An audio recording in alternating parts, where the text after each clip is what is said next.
Bristol, Rhode Island has something truly special and truly magical around the holidays. This is the Bristol Santa House. It is a program of my foundation, which is the James D. Riley Foundation. The James D. Riley Foundation was founded in 2017 in my grandfather's name, Jim Riley. Jim Riley was a very well-known person in Bristol. He was kind of our unofficial mayor. Everyone knew Jim and everyone loved Jim.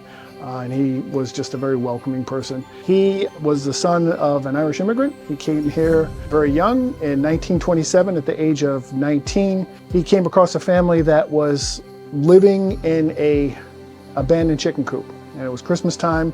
He felt bad for them. And he went around town and he got together some nuts and oranges and some little toys and just some gifts. And then he cobbled together a Santa suit and he delivered Christmas to them on Christmas Day. And he was in the suit for the rest of his life, actually. He's the longest running Santa Claus in history. He's in the International Santa Claus Hall of Fame. He was Santa Claus for 62 years. And in his honor, we do a lot of the same things he was doing. So back then in the 40s and 50s and 60s, there were a lot of military families here because of the Newport Navy base, and we also had the Nike site here. And he would spend a lot of time with these families around Christmas time. And that's pretty much what our foundation does. Our tagline is bringing cheer throughout the year, and that's kind of what we do. So in his honor, we do the same thing for military, first responders, and veterans. While the Santa House is open to the public, it does have a very special mission and purpose. The core mission for the Santa House is for families and children with intellectual and physical disabilities. A big part of what we do is reaching out to these families, and we wanted to provide some kind of experience for them during the Christmas time. For these families, it's very hard to go to a mall or go to a photography studio or a place where you can get a picture with Santa because they have to stand in long lines.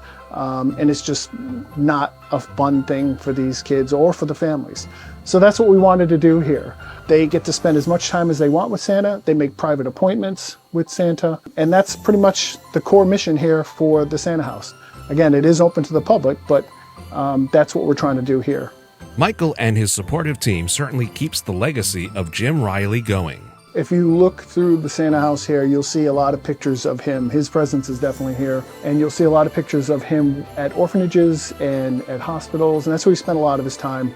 He had a soft spot for these kids, so that's just why this just makes perfect sense for us to kind of continue his mission. Now, when it comes to making magic happen, it takes time, dedication, and love. It is quite amazing how we're able to deliver this every year.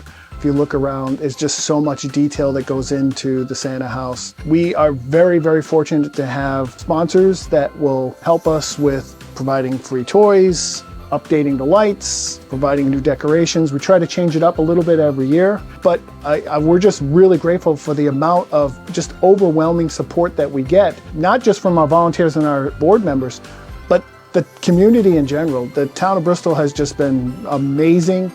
They are very supportive. We have support from the DPW, from the police, the fire.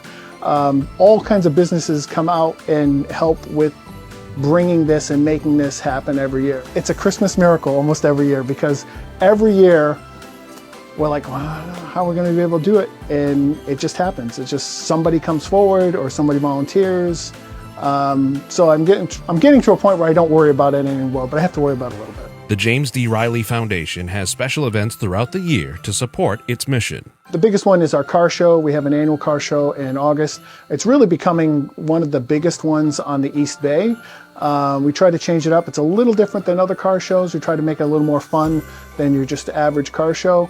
And last year, I think we had over 200 cars and over 600 or 800 people, spectators that came through the car show.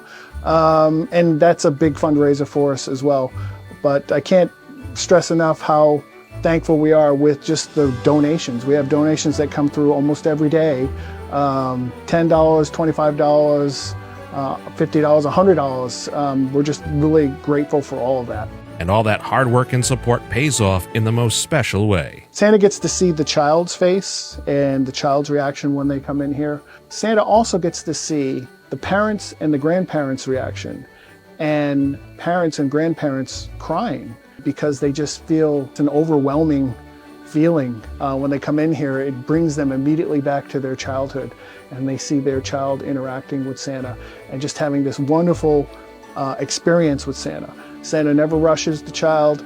There's never any time limit on how much time you want to spend with Santa. You don't even have to sit with Santa. The child can just sit in the chair all by himself and just kind of take it all in.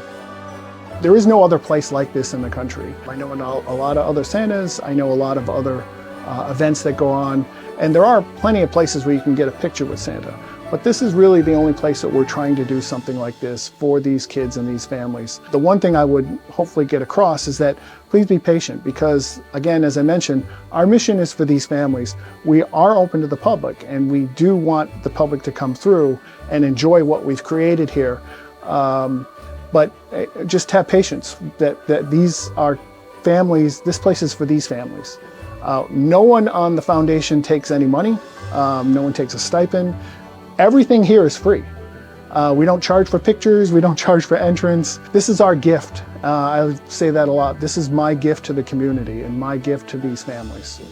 It's amazing what you can do when you surround yourself with the right people. So we have some board members that are really good. We have board members that are dedicated to decorating the house, and then we have board members that are like our construction elves. Everyone's got a specialty: fundraising, volunteers, coordinating those people, and then coordinating the families as well for the private visits. So I'm very thankful for the breadth of help that I have on the board. When you take a look around, it's like, this is amazing how all this can get done and ready to go for the opening. Because the house just magically appears. The house is not here all year round. It's at the North Pole, and then it just magically appears. And then it disappears after the season. To learn more, click the links below or visit jdrfoundation.org.